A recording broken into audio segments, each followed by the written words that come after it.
Hello friends, welcome to botany competition points. Friends, जैसा कि आप लोगों को पता है कि 19 जून 2022 को यूपी राजस्व लेखपाल का एग्ज़ाम प्रस्तावित है। ग्रामीण विकास से संबंधित प्रश्नों को पूछा जाएगा। आज के इस वीडियो में हम लोग ग्रामीण विकास से संबंधित प्रश्नों को देखेंगे।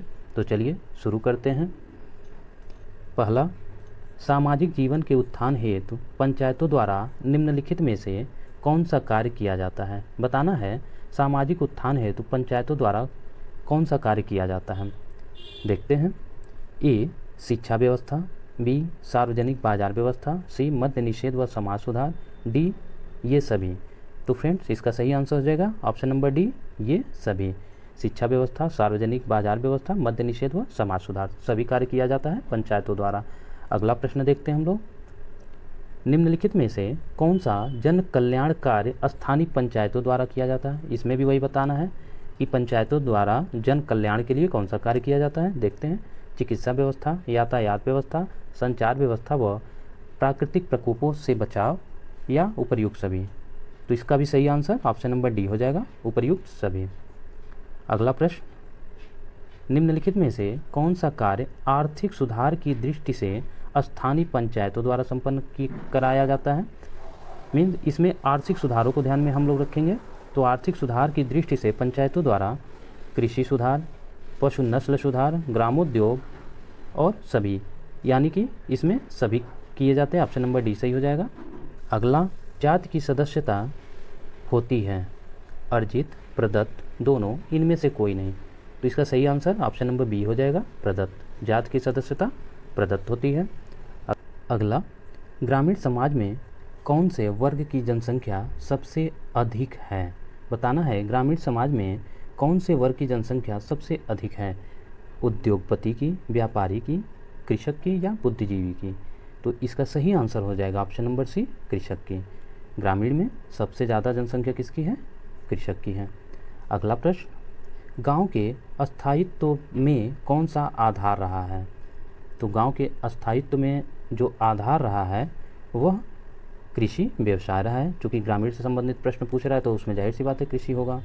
ऑप्शन नंबर सी सही हो जाएगा। अगला, ग्रामीण समाज में स्त्री की निम्न स्थिति का मुख्य कारण क्या था।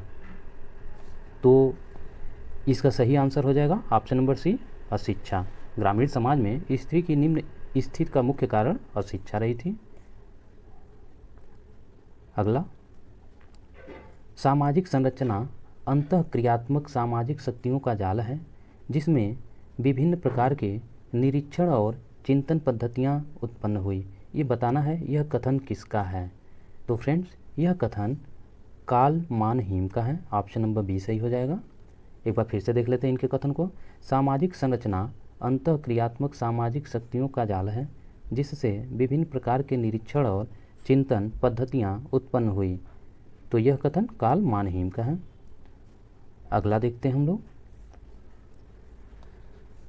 निम्नलिखित में से सामाजिक संरचना की विशेषता कौन सी है। तो देख लेते हैं सामाजिक संरचना की विशेषता कौन है। समाज के बाह्य स्वरूप का प्रतीक, अस्थायी अवधारणा, अमूर्त स्वरूप व आदर्श शून्यता, उपर्युक्त सभी। तो इसका सही आंसर ऑप्शन नंबर डी सही हो जाएगा, उपर्युक्त सभी। अगला, निम्नलिखित में से सामाजिक संरचना की विशेषता कौन सी है। देख लेते हैं। समाज के बाह्य स्वरूप का प्रतीक, अस्थायी अवधारणा, अमूर्त स्वरूप व आदर्श शून्यता, या सभी। तो इसका सही आंसर हो जाएगा ऑप्शन नंबर डी, उपर्युक्त सभी। अगला प्रश्न, प्रभु जाति डोमिनेंट कास्ट को सांस्कृतिकरण के आदर्श के रूप में किस विद्वान ने मान्यता दी है। बताना है कि डोमिनेंट कास्ट को संस्कृतिकरण के आदर्श के रूप में किस विद्वान ने मान्यता दी है। तो इसका सही आंसर हो जाएगा श्रीनिवास। ऑप्शन नंबर ए सही हो जाएगा। अगला प्रश्न, असत्य कथन छांटना है इसमें से। देख लेते हैं। संस्कृतिकरण व्यक्ति या परिवार की गतिशीलता का द्योतक है। नहीं, व्यक्ति या परिवार का तो नहीं है संस्कृत, गलत हो जाएगा। फ्रेंड, फिर भी हम लोग चारों ऑप्शन देखेंगे। बी, संस्कृतिकरण उस प्रक्रिया को प्रकट करता है जिसके द्वारा जनजातियां हिंदू जाति व्यवस्था में सम्मिलित हैं। ये सही है। संस्कृतिकरण की प्रक्रिया निम्न जातियों के विवाह एवं परिवार प्रतिमानों में होने वाले परिवर्तनों को भी प्रकट करती है। ये भी सही है। डी संस्कृतिकरण की प्रक्रिया जाति प्रथा में गतिशीलता का द्योतक है, ये भी सही है। अगला प्रश्न देख लेते हैं। एम.एन. श्रीनिवास ने religion and society among the Coorgs of South India नामक पुस्तक की रचना कब की है? तो बताना है कि श्रीनिवास ने religion and society among the Coorgs of South India नामक पुस्तक की रचना कब की है? तो इन्होंने इस पुस्तक की रचना 1952 है। ऑप्शन नंबर बी सही हो जाएगा। अगला, गांवों से शहरों की ओर प्रवसन को रोकने के लिए सर्वाधिक महत्वपूर्ण उपाय क्या है? देख लेते हैं। ए, गांव में रोजगार के अवसरों की उपलब्धता। बी, गांव में सड़कों का निर्माण। सी, गांव में बिजली की व्यवस्था। डी, गांव के जीवन की गुणवत्ता में सुधार। तो इसका सही आंसर ऑप्शन नंबर ए सही हो जाएगा, गांव में रोजगार के अवसरों की उपलब्धता। अगला, गांव का सामाजिक संगठन प्रभावित होता है। तो गांव का सामाजिक संगठन किससे प्रभावित होता है? ए, जाति व्यवस्था से। बी, कस्बों की समीपता से। सी, परिवहन एवं संचार के साधनों से। या डी, उपर्युक्त सभी। तो इसका सही आंसर हो जाएगा ऑप्शन नंबर डी, उपर्युक्त सभी। निम्नलिखित में से कौन एक ग्रामीण समाज से संबंधित है? देखते हैं। ए, परिवर्तन। बी, नियम शून्यता। सी, गतिशीलता। या डी, कृषि। तो ग्रामीण समाज से संबंधित है, तो इसका सही आंसर कृषि हो जाएगा, ऑप्शन नंबर डी। अगला, एस सेशन ने 1991 में निम्नलिखित नगरों के किस समूह का वैश्विक नगर की संकल्पना विकसित करने में अध्ययन किया था? तो एस सेशन ने 1991 में न्यूयॉर्क, लंदन एवं टोक्यो का अध्ययन किया था। इसका सही आंसर ऑप्शन नंबर ए सही हो जाएगा, न्यूयॉर्क, लंदन एवं टोक्यो। अगला देखते हैं। निम्नलिखित में से लोक संस्कृत की विशेषता नहीं है, तो इनमें से लोक संस्कृत की विशेषता क्या नहीं है? ए, सरलता। बी, मौखिक परंपरा। सी, विद्यालय। या डी, सामूहिकता की भावना। तो इसका सही आंसर हो जाएगा विद्यालय, ऑप्शन नंबर सी, विद्यालय। अगला, लघु तथा बृहद परंपराओं को आधार मानकर रॉबर्ट रेडफील्ड ने निम्नलिखित में से किस समुदाय का अध्ययन किया था? ए, मैक्सियन समुदाय। बी, यूरोपियन समुदाय। सी, अमेरिकन समुदाय। या डी, इनमें से कोई नहीं। तो इसका सही आंसर हो जाएगा ऑप्शन नंबर ए, मैक्सियन समुदाय। अगला, एक जाति एक अंतर्विवाही समूह या अंतर्विवाही समूहों का संकलन है, यह परिभाषा किसने दी थी? तो फ्रेंड्स, एक जाति एक अंतर्विवाही समूह या अंतर्विवाही समूहों का संकलन है, यह परिभाषा ब्लंट ने दी थी। ऑप्शन नंबर बी सही हो जाएगा, ब्लंट। अगला, नागरिक अधिकार संरक्षण कानून किस वर्ष में लागू हुआ? तो यह नागरिक अधिकार संरक्षण कानून जो है 1976 में लागू किया गया। ऑप्शन नंबर सी सही हो जाएगा, 1976। इसके बाद अगला, कास्ट इन इंडिया पुस्तक के लेखक कौन हैं?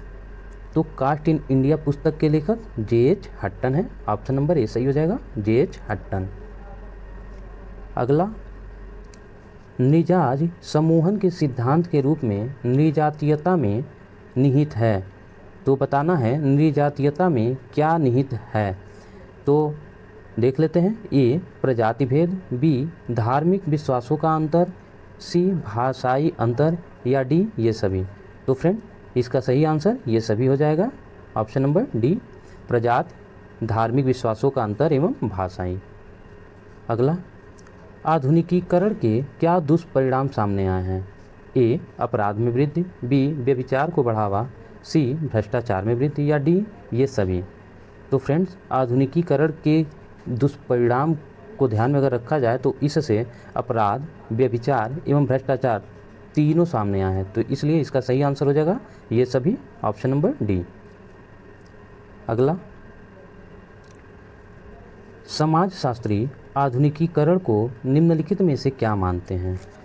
ए, प्रक्रिया। बी, प्रतिफल। सी, उपर्युक्त दोनों। या डी, दोनों में से कोई नहीं। तो फ्रेंड्स, इसमें समाजशास्त्री आधुनिकीकरण को प्रक्रिया एवं प्रतिफल दोनों मानते हैं, इसलिए ऑप्शन नंबर सी सही हो जाएगा, उपयुक्त दोनों। अगला, संस्कृतिकरण संस्कृतिजेशन की अवधारणा का प्रतिपादन निम्नलिखित में से किस विद्वान ने किया था?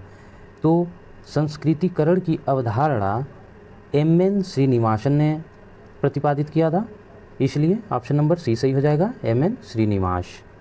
अगला देख लेते हैं, religion and society among the Coorgs of South India नामक पुस्तक के लेखक निम्नलिखित में से कौन हैं? तो religion and society among the Coorgs of South India के लेखक एम.एन. श्रीनिवास हैं, ऑप्शन नंबर बी सही हो जाएगा, एम.एन. श्रीनिवास। अगला,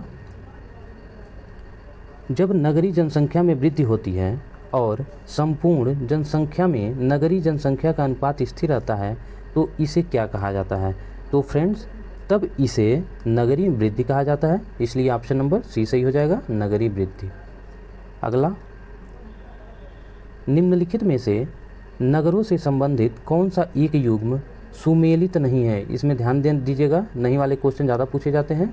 इनमें से सुमेलित नहीं है, ए कृषितर क्रिया विधियाँ व्यापार तथा वाणिज्य से, सही है। बी स्वैच्छिक संस्थाएं हित समूह, ये भी सही है। आभासी शहरी चमक दमक, ये भी सही है। डी सामाजिक गतिशीलता स्थैतिक जनसंख्या, नहीं ये नहीं सही है, इसलिए इसमें नहीं पूछा है, तो ऑप्शन नंबर डी सही हो जाएगा। अगला क्वेश्चन देखते हैं, शहर को परिभाषित करने का सर्वप्रथम मानक क्या है? तो शहर को परिभाषित करने का सर्वप्रथम मानक क्या है, देखते हैं। ए आबादी का घनत्व, बी गैर कृषि कार्यकलापों में नौकरी का ऊंचा प्रतिशत, सी ऊंची साक्षरता दर, या डी मलिन बस्तियों की विद्यमानता। तो फ्रेंड्स, इसका सही आंसर ऑप्शन नंबर ए हो जाएगा, आबादी का घनत्व। अगला, निम्नलिखित में से कौन सी विशेषता नगरीयता की नहीं है? इसमें बताना है कौन सी विशेषता नगरीयता की नहीं है, देखते हैं। ए विभिन्नता, बी सामाजिक संबंधों की खंडीकृत विशेषताएं, सी भाग्यवादी समुदाय, या डी अंतःनिर्भरता की उच्च मात्रा। तो फ्रेंड्स, इसका सही आंसर ऑप्शन नंबर सी हो जाएगा, भाग्यवादी समुदाय, जो है नगरीयता की विशेषता नहीं है। अंतिम प्रश्न देखते हैं, ग्रामीण समाज में कृषि के अतिरिक्त किए जाने वाला कार्य इनमें से कौन सा है?